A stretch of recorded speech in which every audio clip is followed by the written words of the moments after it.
Welcome back to another edition of Solved.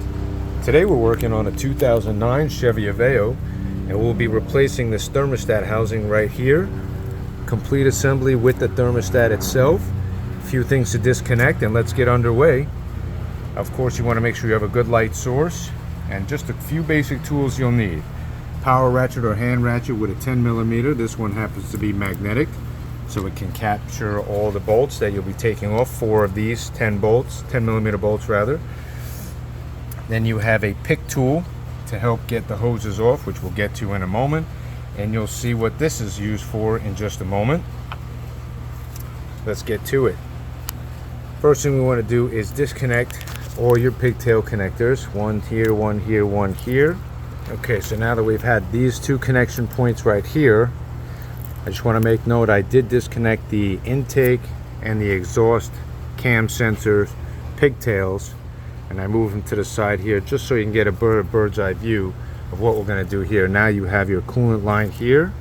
Okay, so we're going to do this 2 ways. This is called a hose removal tool.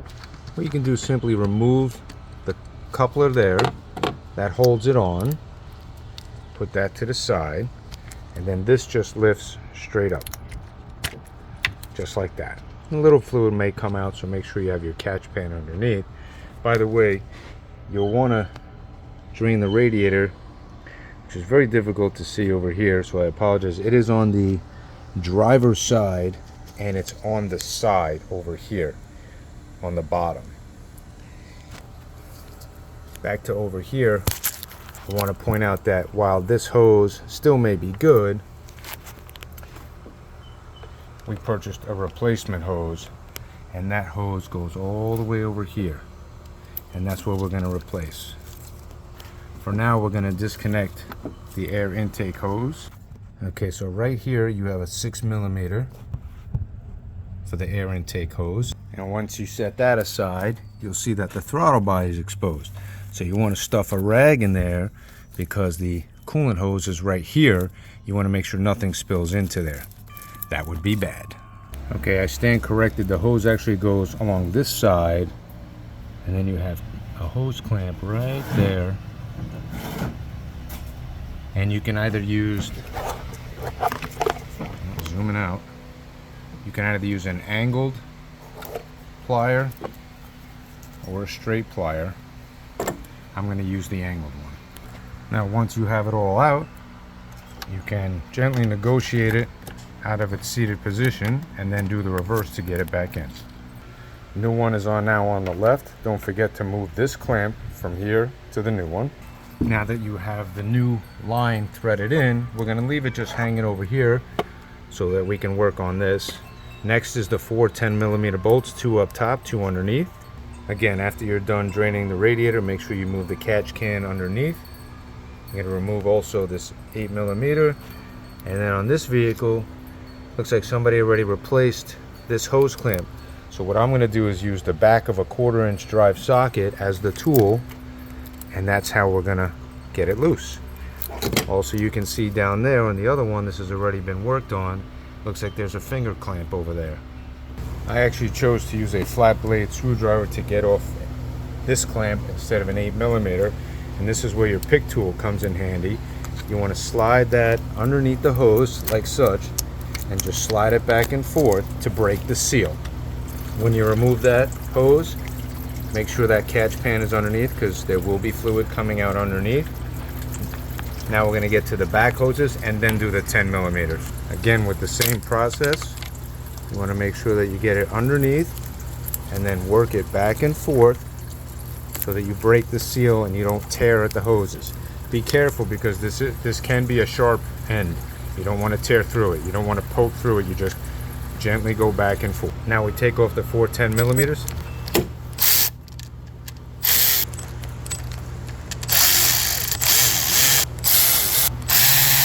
These are your 4 10mm. They're all the same length, so it doesn't matter which one goes where. And finally, we have 2 T30 torque sockets. Right there, there's one, and right there is the other. The one on the bottom, not the inverted, the other one. And And once you've taken that out, disconnected those, you take the old one out and you can inspect it. We'll review it later. Right now, we're gonna have to go over there and we're gonna have to clean all that up.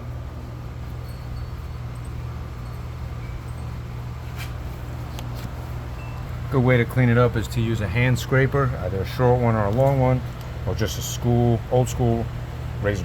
And there you go. Once you have it all cleaned up and ready for reinstallation, you grab your part and you insert your bolts there and put them in one at a time. So you see I started the 2 top bolts there. I'm going to get to the bottom 2 now. And I already fixed the position of the 2 T30s down there, which you can see. Right below that shiny bolt, that's the T30 there. And then you got the second one already there. And remember, before tightening one bolt down all the way at a time, you want to drive them in slowly, a little bit each at a time, until one gets secured or near secured. Otherwise it can get cockeyed or a little bit warped. So make sure you only walk in one at a time, but not all the way. Like here, you're gonna go diagonally. Start here, go down there, up here, then go down there, and then start again. And then slowly walk it in. I'm gonna put the torque specs in the description after I'm done making the video. For now, we're going to continue putting the 2 hoses. Make sure you remember which one is which, because there is an in and an out. This one is going towards the heater core.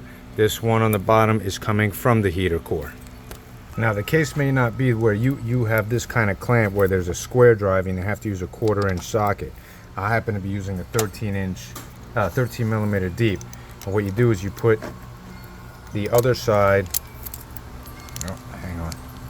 of that socket into a ratchet and then tighten it. Loosening it is no problem because it's by finger. Okay, now that that's tight, we're going to reconnect this long hose that we installed earlier.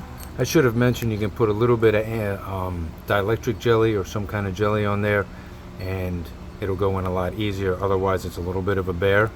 Again, simply take this off and then push it down, and then that holds it in place.